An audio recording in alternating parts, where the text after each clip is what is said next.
So, good afternoon po, good afternoon mga kabeng-beng, isang mapagpalang araw po sa atin lahat, isang mapagpalang Sabado sa atin lahat. Especially kay Sir Nicholas B. Pascua, Sir Nicholas B. Pascua, Sir. Big shoutout po sa inyo, Sir. So, pangalawang unit niya na po na inavail sa atin to, napaka-pogi ng pangalawang inavail niya mga kabeng-beng.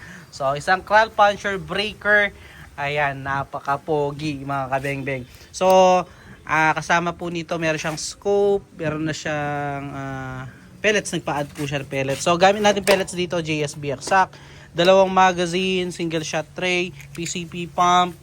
Ayan po, napaka-pogi. Sir, ito na yung unit mo.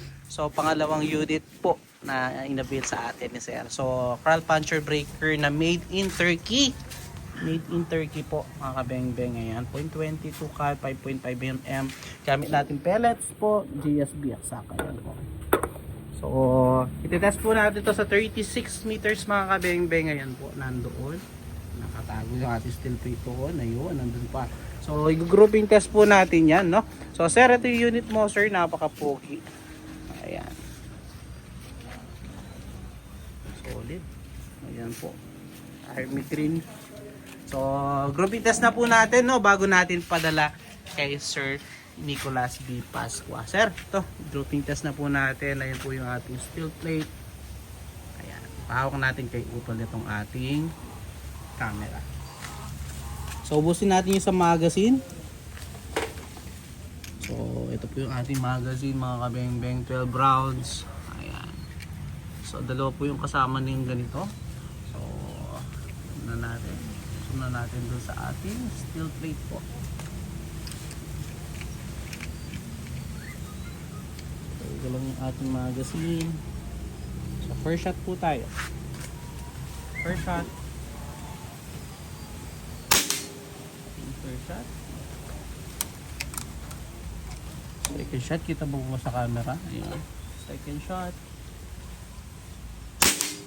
Napakagandang tumama po. Third shot po. Grabe yan, sir. Pang-apat.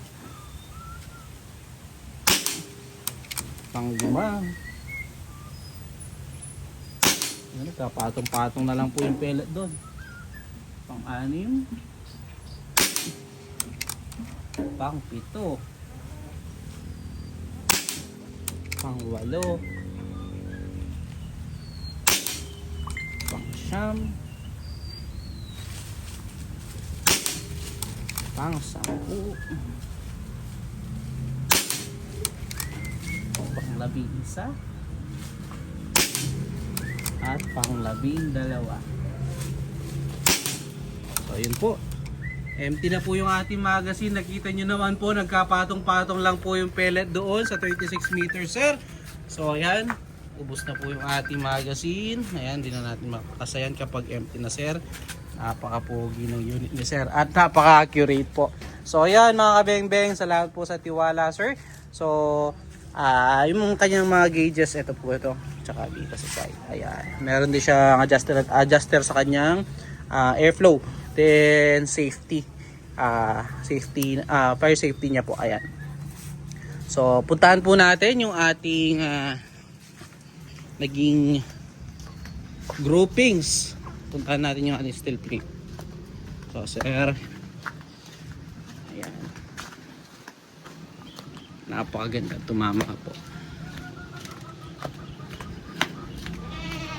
Ayan, grabe yan, sir. Ayan, nagkapatong-patong lang po dito yung ating mga pellets. So yung sa gilid niyan mga kabeng-beng, nabakbak lang yung pintura sa kaka-impact. Kasi yung pintura yan talaga babakbak lang. So ayan, kung makikita nyo, sir, ayan po. Ayan lang yung kanyang naging groupings. Yan, yung nasa kukulang natin. So malaki pa po yung ating pinakamaliit na daliri sa kanyang groupings talaga. So yan po sa gilid niya. Ayan, makikita nyo naman po, nabakbak lang yung pintura. So grabe yan, sir, kaganda tumama. So thank you, sir, salamat po sa tiwala. Sir Nicholas B. Pascua again mga kabeng-beng. Salamat, sir, paitay na lang po ang inyong unit. Peace out po.